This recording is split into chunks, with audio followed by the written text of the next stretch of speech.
some interesting things happen in your life. But what 2 to 3 books and listening techniques have you learned from the most, and do you recommend to people? Absolutely, Martin. So what I'll do is I'll give you one book and one listening technique. The reason I'll recommend one is because usually when I recommend a lot of books, people don't order them. So what I'll do is I'll give you one that you need to order, and then I'll give one listening technique. So one is the book. The book is called Thirst by Scott Harrison. Scott Harrison is the CEO and founder of Charity Water, which is a nonprofit he started to help the world gain access to clean water. The reason I love the book is for multiple reasons. Number one, he's a fantastic storyteller. The way this guy tells the story of Charity Water is really, really impressive. I love it. Love the way he does it. So I learned a lot from Scott's ability to tell stories.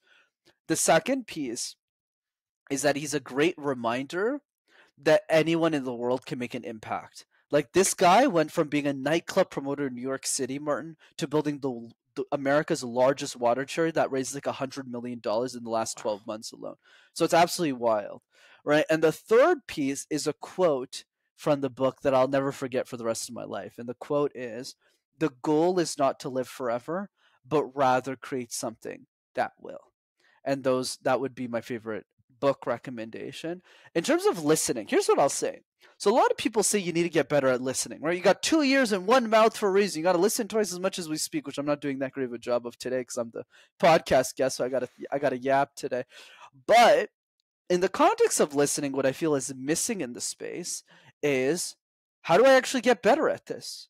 How do I actually improve my listening skills? So it's actually an easy technique I teach clients that people can easily implement tomorrow.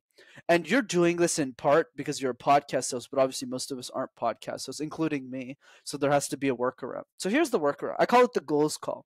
Here's what you do.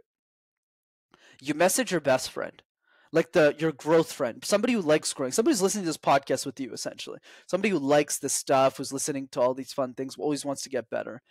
And here's what you're going to do. You're going to book a 45-minute one-on-one call with them.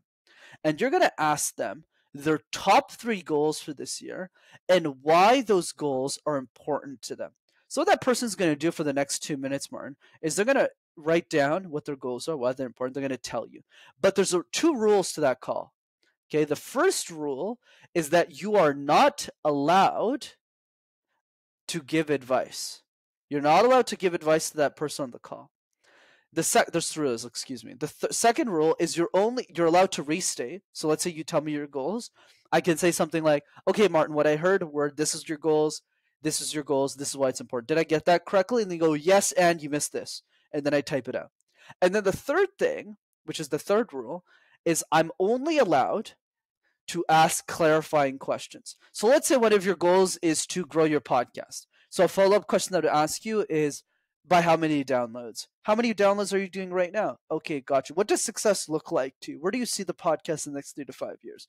So what this does is it forces the person for the entire 45 minutes to just listen to the other person, because you're not allowed giving advice. You're not allowed giving your thoughts. You're only allowed restating what that person said. Okay, that's what I heard. And you're